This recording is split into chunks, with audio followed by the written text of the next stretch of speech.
Hello दोस्तों। तो आज हम जानेंगे गूगल कोलैब के बारे में कि आखिर गूगल कोलैब है क्या, इसको यूज कैसे करना है और भी थोड़े बहुत शॉर्टकट ट्रिक्स जानेंगे गूगल कोलैब्स के। और फिर देखते हैं आगे। ओके। सो हम इसे शिफ्ट कर लेते हैं। ओके।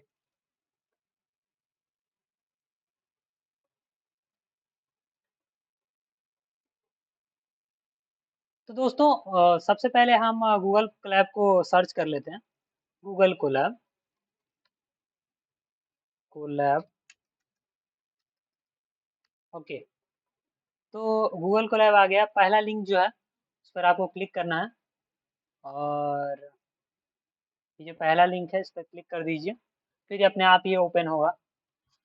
सो यस, हम लोग आपको हो सकता है साइन इन करना पड़ सकता है। ठीक है, साइन इन कर लीजिए। मैं न्यू नोटबुक बना लेता हूँ। फिर गूगल कोलैब बहुत मतलब हेल्पफुल रहा है बहुत लोगों के लिए, क्योंकि बहुत सारे डाटा साइंटिस्ट जो हैं या मशीन लर्निंग इंजीनियर्स जो हैं वो इसी का यूज़ करते हैं। अच्छा ठीक है। तो ये पूरा इंटरफेस है। ऊपर ऊपर फाइल एडिट वगैरह वगैरह।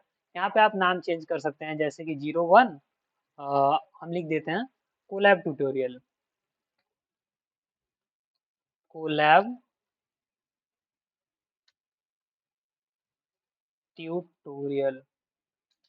ट्यूटोरियल। ओके। तो कोलैब ट्यूटोरियल हमने कर दिया इसको। इसके बाद हम क्या करते हैं, यहाँ से पहले कनेक्ट करते हैं। किस चीज़ को कनेक्ट करते हैं? अच्छा, गूगल कोलैब बेसिकली है क्या? ये एक प्लेटफॉर्म है, क्लाउड प्लेटफॉर्म एक तरीके से, जहाँ पे गूगल के सर्वर्स पे कोड रन करता है और हमको सामने दिखता है। मतलब आपको किसी मशीन की जरूरत नहीं है। आपको एक अच्छा इंटरनेट चाहिए और एक ब्राउजर चाहिए, दैट्स इट। ओके। तो जैसे हम इसको कनेक्ट करेंगे तो क्या होगा, देखो कनेक्ट क्या होगा। थोड़ा सा टाइम लेगा, हो सकता है 30 सेकंड का वक्त लेता है ये। और ये कनेक्ट हो जाएगा, उसके बाद हम लोग इसको यूज़ कर सकते हैं।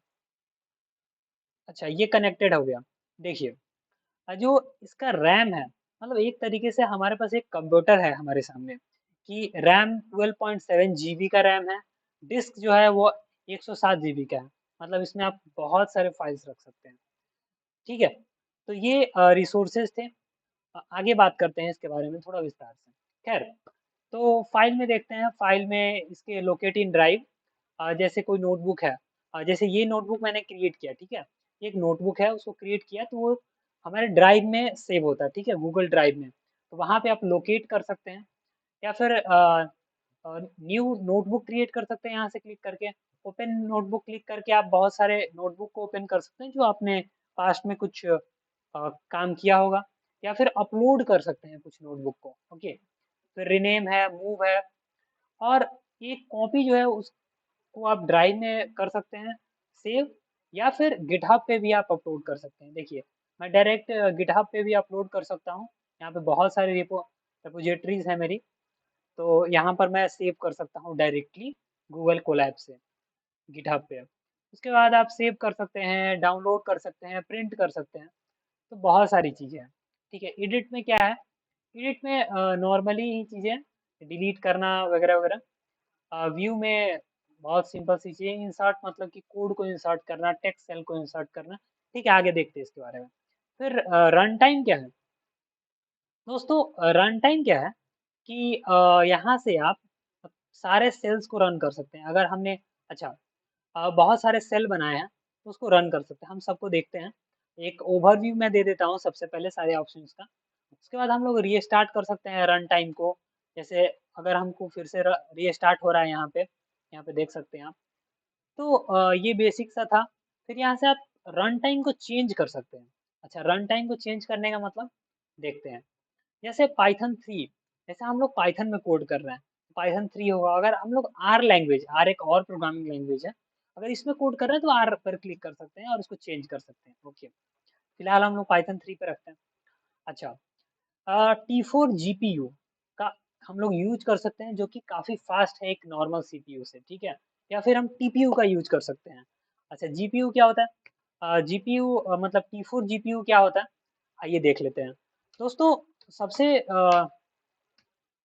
इम्पोर्टेंट बात ये है कि अगर कोई भी चीज़ की डाउट आए मन में, तो आप उसको गूगल पे सर्च करिए। हमारे पास गूगल है, बिंग है या फिर चैट जीपीटी है, तो वहाँ पर सर्च करके देखिए।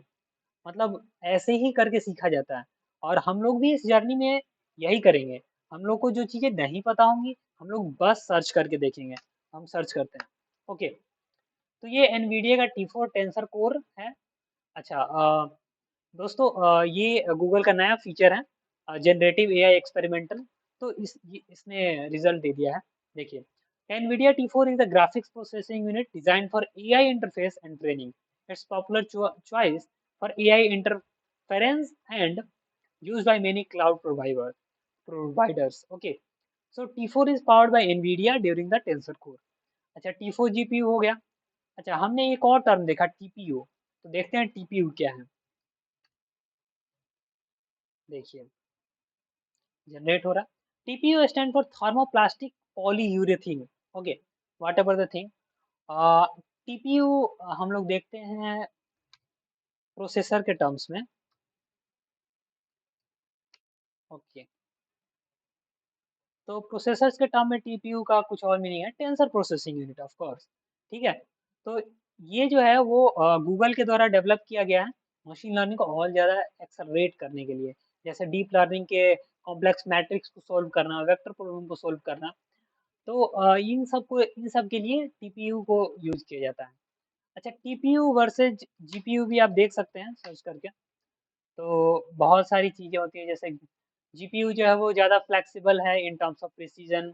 ठीक है, और भी कुछ-कुछ चीज़ें हैं जो आप खुद सर्च करके देख सकते हैं अगर आपको इंटरेस्टिंग लगे तो। खैर, तो हम लोग सीपीयू पे रहने देंगे क्योंकि हम लोग ज़्यादा रिसोर्सेज़ वेस्ट नहीं करना चाहते हैं सिंपली। सो इस पे भी बहुत स्मूथली वर्क करेगा। ठीक है, तो अब आ गया हमारा फर्स्ट सेल। अच्छा सेल कैसे क्रिएट करेंगे? मान लीजिए कि इसको भी हम लोग डिलीट कर देते हैं। देखिए डिलीट करने के लिए आपको बस इस पे राइट क्लिक करना है और डिलीट कर देना है। ठीक है, डिलीट हो गया। अब क्या कर सकते हैं? अब ऑप्शन क्या-क्या है? कोड यहाँ पे है।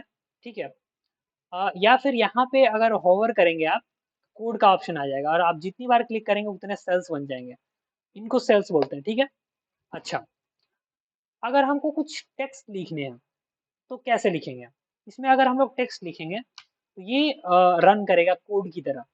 लेकिन अगर हमको सिंपली देखिए नॉट डिफाइंड बोल रहा है ना, अगर हमको सिंपली कोड टेक्स्ट लिखने हैं तो टेक्स्ट के लिए हम लोग यहाँ पे टेक्स्ट पे क्लिक कर सकते हैं और इसको एडिट कर सकते हैं। तो हम लोग लिखते हैं how to use Google Colab. Okay, तो हमने how to use Google Colab कर लिया। अब हम लोग अपना पहला कोड लिखने जा रहे हैं। ठीक है, तो इंपोर्ट नमपाई। अच्छा, एक इंटरेस्टिंग बात ये है कि इसमें आपको कुछ भी डाउनलोड नहीं करना है। आपको लोकल कंप्यूटर पे कुछ भी डाउनलोड नहीं करना है।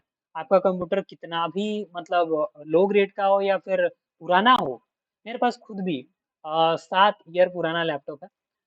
पर मैं उस पे यूज़ करता हूँ बहुत स्मूथली। ठीक है, तो आप इसको यूज़ कर सकते हैं। ऑल्दो ये सिस्टम डिफरेंट है। तो आप इसमें यूज़ कर सकते हैं बहुत ईज़िली बिना किसी चीज़ को डाउनलोड किए। इवन हम लोग टेंसरफ्लो को, ओपेनसीबी को भी कर सकते हैं import. Import TensorFlow as TF. Okay, हमने टेंसरफ्लो को भी इंपोर्ट कर लिया, नमपाई को भी इंपोर्ट कर लिया बहुत सिंपली। अच्छा ये थोड़ा-सा टाइम लेता है कभी-कभी हेवी लाइब्रेरीज़ के लिए, या फिर इंपोर्ट टॉर्च कर सकते हैं आई थिंक। यस, तो टॉर्च को इंपोर्ट कर सकते हैं हम लोग। ये पाइटॉर्च है बेसिकली। तो जैसे कुछ हेवी लाइब्रेरीज़ होती हैं उसमें थोड़ा-सा टाइम लगता है और कुछ नहीं। फिर इसमें आप बहुत सिंपली कोड रन कर सकते हैं और आप कोई यूज़ कर सकते हैं। ठीक है? तो आई होप आपको ये समझ में आया हो कि कैसे यूज़ करना है। फिर ये देखिए ऑल चेंजेस सेव्ड, या फिर आप ctrl-s से भी चेंजेस को सेव कर सकते हैं। ठीक है? तो ये था बहुत बेसिक सा। अब अगर आपको कहीं पे बीच में इंसर्ट करना है कोड को, आप कोड के लाइन को इंसर्ट कर सकते हैं। ठीक है? फिर या तो टेक्स्ट लिखना है ऐसे, तो आप लिख सकते हैं। ठीक है? फिर मान लीजिए कि न्यू नोटबुक बनाना है तो आप न्यू नोटबुक बना सकते हैं वगैरह-वगैरह। ये बहुत सारी चीज़ें हैं, ठीक है? सो आई होप आपको शुरू करने में ये हेल्प करेगा और आई होप आपको ये सब कुछ समझ में आया होगा। अगर कुछ डाउट है तो कमेंट्स में लिखिए और धन्यवाद, मिलते हैं अगले वीडियो में।